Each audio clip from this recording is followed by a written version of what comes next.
This is the video for venipuncture in which you establish an IV site where there has not been one. You will need to gather your supplies first before you even go into the patient's room. And you will need, I generally take, I won't say you will need, but I will generally take two 22 gauge and two 20 gauge until I get a chance to see which size I want to use on the patient. You're not going to use anything smaller than a 22, and if you have the choice of the two because of the vein size, you're going to want to go with the larger one. You will need alcohol swabs, you will need your IV start kit, you'll need a roll of tape, you'll need your Y site, you'll need a flush, and you will need gloves in your size.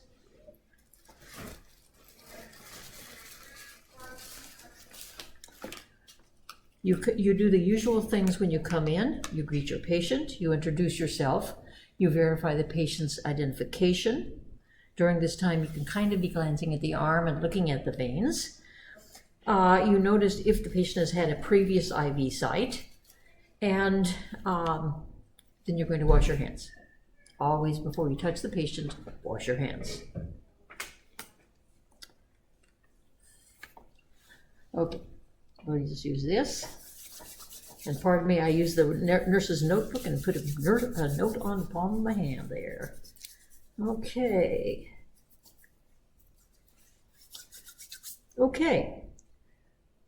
The other reason I only bring two of each size is because I give myself two chances to get the thing in. If I cannot in two chances, I'm going to have somebody else give it a try.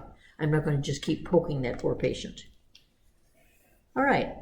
So the first thing I do before I put gloves on or anything else is I'm going to prepare for this insertion. And I'm going to tear some tape, put tape on the table, then put your tape on the tape. Never put tape directly on the table and then onto the patient. Okay, and I like to use a fairly long piece because you can always tear it off and tear it in half so that it's not as wide in working. Okay, I am examining the patient's veins and I'm taking a look. And this patient has, I have some gloves right here. I have veins on either side that I may be able to use. Some of what is going to determine that is whether your patient is very furry, has a lot of hair, in which case that hair may have to be clipped, but you will probably prefer to use the inner part of the arm in that case where there is less hair. I'm going to use the back of the arm in this case simply because you can see it better on the video. All right, I've torn my tape. Now I need to do additional preparation. I'm going to take my Y site out.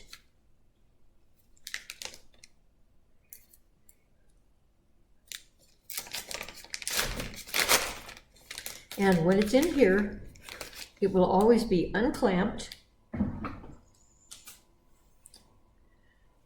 And they generally come with ports. You notice that the other end is going to be capped because it is sterile.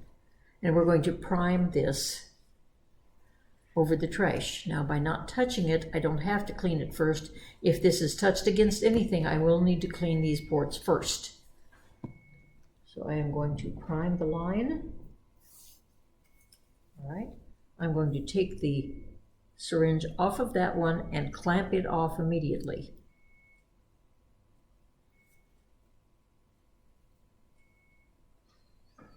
Then I'm going to prime the second one.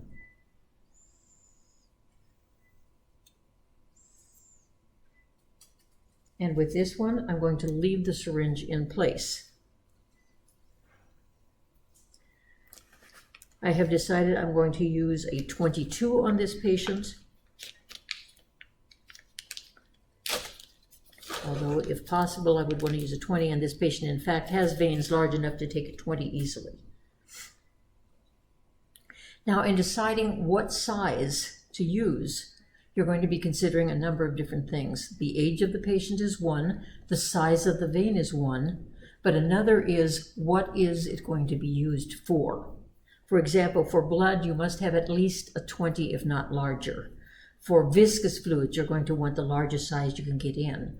So it's going to depend on what it's being used for, what size you choose. I'm choosing a 22 just because we don't have as many of those.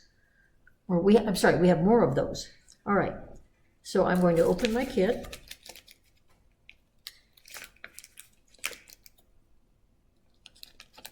And I am going to open it only part way and just kind of dump the stuff out, and I'll show you why in a moment.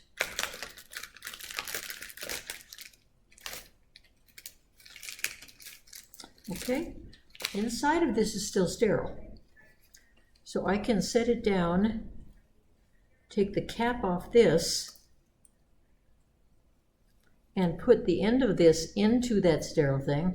But now, when I am ready to use it, it's ready to use, and I don't need to worry about taking the cap off at that point. I have a dressing. I won't need that till last. I will need my tourniquet now.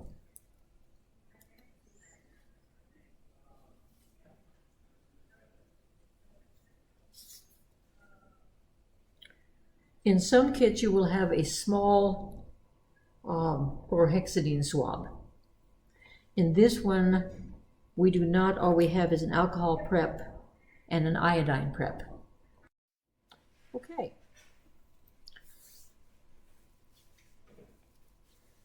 Now, how do I choose a site? In choosing a site, I want to go proximal to the last site. So if the patient had one in the hand, I'm going to go further up, at least to the wrist, somewhere along the forearm. If they had one in the forearm, I'm going to go further up the forearm. But you always want to go proximal to the last one.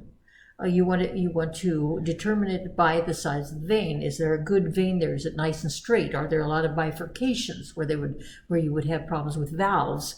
You're also going to look at the condition of the skin. Is there any rash? Is there any bruising? Is there a new tattoo? You don't want to go where there's a new tattoo. Any signs of inflammation of any kind, road rash, any of that sort. You're not going to go in there. So you're going to choose a site that is free of problems with the skin. Okay, so I've got a nice clear skin here.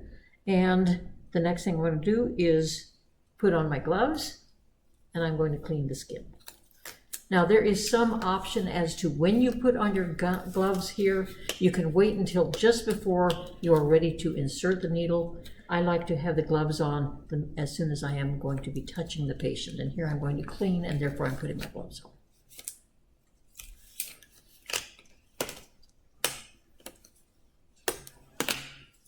Okay, this is not sterile. You cannot sterilize skin except by killing it. Okay. And now I'm going to clean the site. Now what you can do, and what I generally do, is to tear my tape, but when I open the kit, I go ahead at that point and I'll go ahead and clean the site then so it can be drying while I'm doing the rest of my preparations, because you need to leave time to dry. In most of the kits now, you'll have a tiny little chlorhexidine man, and then you're going to clean in the usual hashtag fashion. So you're going to go up and down, and you're going to go side to side, 90 degrees, and you're going to want to clean out a good inch or more in every direction from where you're going to go in. Okay, this would then go in the trash. Okay, and everything is prepared. I am ready now to put on my tourniquet. The tourniquet should go roughly 4 to 6 inches above your point of insertion, and you are going to want to have it nice and snug. You will also need to have it tied in such a way that you can do a single pull and release it. Let me tie it again. Okay, now I am ready to stick my patient. When you open the needles, please do them two-handed and pull them apart. Do not try to do it like this. You're inviting sticking yourself. Okay. You're going to check it and find where is bevel up. And the bevel is the angle at the very end of the needle. You want the sharpest part of the needle, the longest part of the needle down. The bevel is the angle and it needs to be up toward you so that you can see it.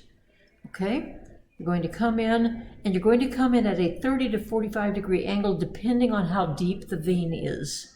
I generally come in at about a 30. If you do not put your fingers of your other hand in front of your needle, ever.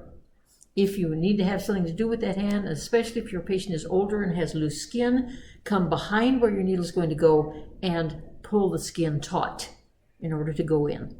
We're going to go into the vein, and we're watching for a flash in the needle. Okay? I have a flash. At that point, I can do one of two things. I can release my tourniquet now, but most of the time we'll go ahead and drop the angle a little because now you're in the vein, and go ahead and push the catheter down until the colored portion of your catheter is against the skin. Hold your finger in place, pull back till you hear a click with this particular needle. There are various kinds of catheters, and the needle is now safely encased in plastic and can't hurt the patient. Release your tourniquet. Okay? Now comes the trickiest part. I am going to put 2 fingers to occlude the vein, and then my thumb and forefinger are going to hold the colored part of the catheter. I can now safely free this hand up to get my Y site and not touch the end of it. Now comes the trickiest part, and that is, if you wish to put some gauze under there in case there's bleeding, you can. Remove the needle and put your Y site in as quickly as possible to minimize bleeding. You're occluding the vein so that you will be decreasing the bleeding, but the probability is it will still bleed as it is doing. Okay? Screw that in place. I'm holding on so it isn't twisting the catheter. I'm still going to hold on to this and mop if I need to, if there has been some bleeding. Now, personal preference, I'll go ahead at this point and tape this down back here, but that's a personal preference, you don't have to. While I aspirate and see if I get some blood come up here, and I do, and then I'll go ahead and flush, and it's going to be 1 to 3 milliliters depending on your facility. I'm going to flush the site, and then I'm going to take the syringe off, but that can wait. I'm going to just lay the syringe down because right now my primary concern is getting that site covered. So I take my dressing and I put it in place.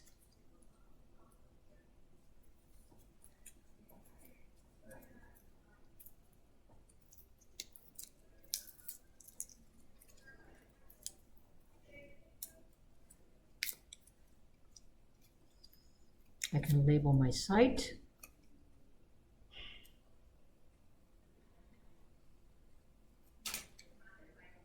Over to one side. And that can also wait until later. I'm going to remove the syringe.